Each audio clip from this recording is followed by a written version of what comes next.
On behalf of the wedding party, thanks to Michael for those kind words. And just before I start, who's got 10 minutes? Anyone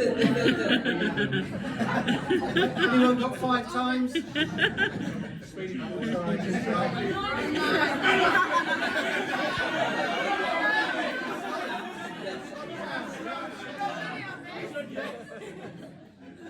Now you may be wondering why there are 2 best men standing here today.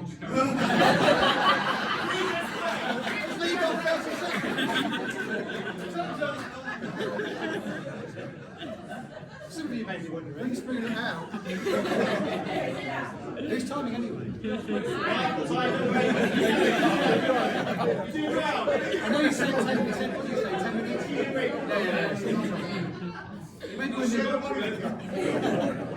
You may be wondering, still, why there are 2 best men up here today.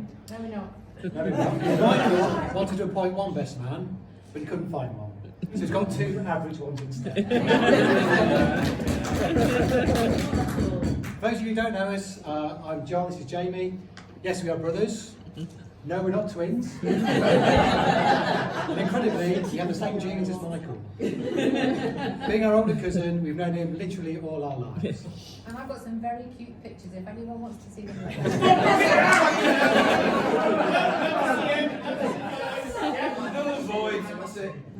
I say older cousin, he's more like a brother to us really, so no.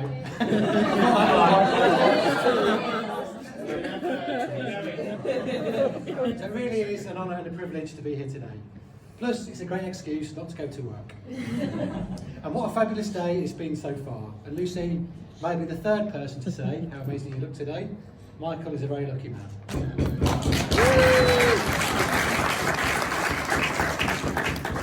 And I think it's fair to say that Lucy has changed Michael's life completely.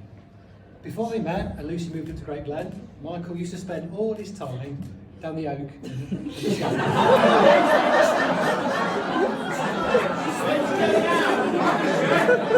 Oh, how times have changed. It's only weekend.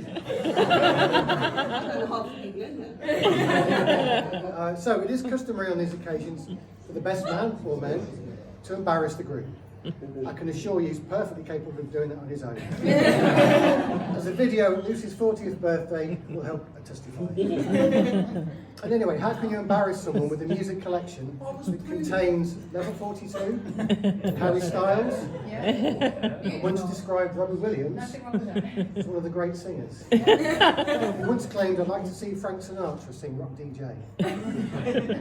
Film fans may know that The Exorcist was released in cinemas on Boxing Day 1973.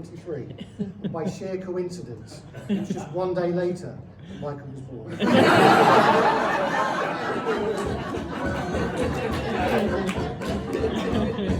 That film, of course, is famous for its notorious head-spinning and projectile vomiting scene, which many of you will know is how a night out with Michael usually goes. I speak from experience. Not usually me though, is it? No. He's annoyingly good at holding his beer and quadruple vodka and Red Bulls. It's when you try and keep up with him, it's when things get pear-shaped. And having said that, we've been known to ask the taxi driver to pull over at the racecourse roundabout for him to get out and detoxify.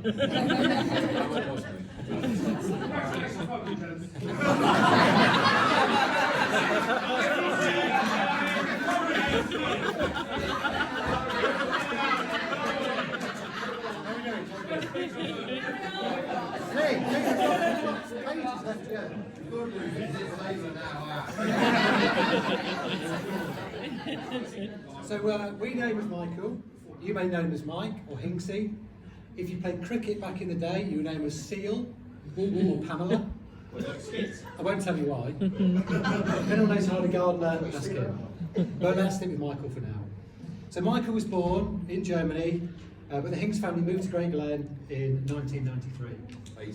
83, sorry, yes, 83 on there. Most people showed a very happy childhood, showing many a family holiday in the Lake District, always the Lake District, and spending many an evening. I think the first one was dry.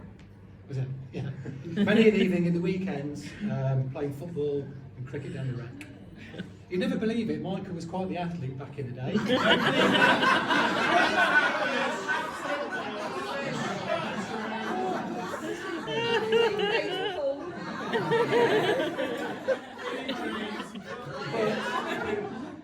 those evenings and weekends moved to the pub, things started to change.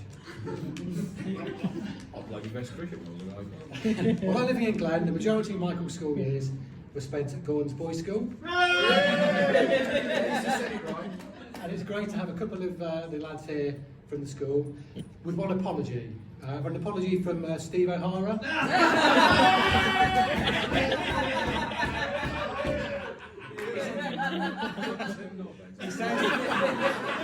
He says he'd love to be here tonight, but he's coaching cricket at a very high level. Sounds like he doesn't spend long enough to count his backside. Anyway, Michael left that school in 1990, and it was at that exact point they started letting girls into the school. And Lucy began in 1993. But more on that later. So a speech about Michael would not be complete without mentioning Leicester City. And I'm sure you've all seen his jacket already. Not many of you may know, but Michael moved to Leicester as a Liverpool supporter. That's slowly...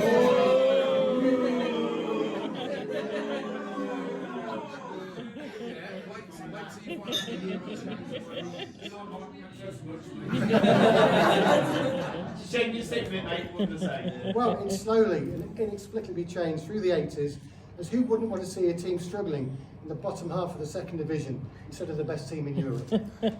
Our dad would regularly take us down to Filbert Street back then. Even Uncle Gerald would pay a visit or two, although football tended to play second fiddle to the book he was reading. And we definitely earned our stripes as Leicester City fans, having followed them up and down the country, and then afterwards into Crystal's nightclub.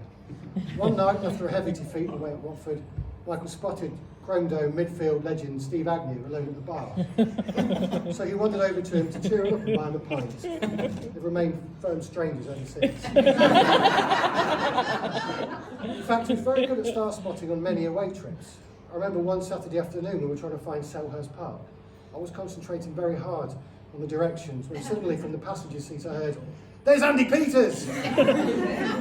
Only to see Mr. Peters drive away very quickly. Our faith in the Foxes paid off, of course, in 2015-16, when there was a monumental Premier League win. I myself couldn't go to the game against Everton, but the first person I thought about giving my season ticket to was Michael. Tickets were changing hands for thousands of pounds that day. He's still not paid me. In fact, Lucy was there that day too.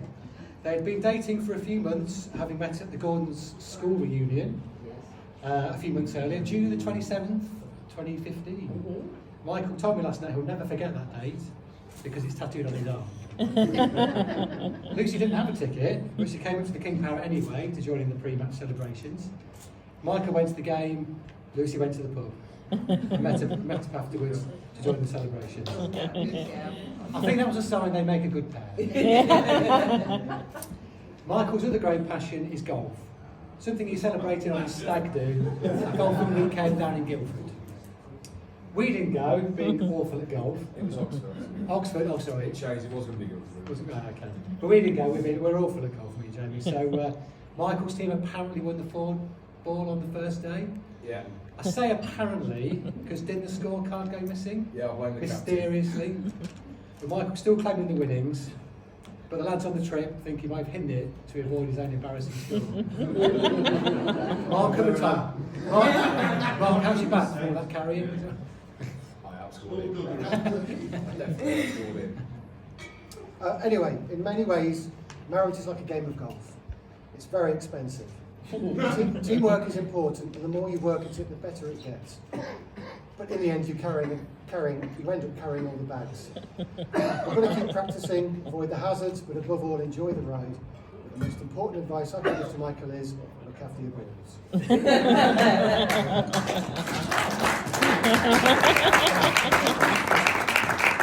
Ladies and gentlemen, thank you very much. It just remains for us to say, please raise the gas glass to Michael and Lucy. Michael and Lucy. And stop the watch.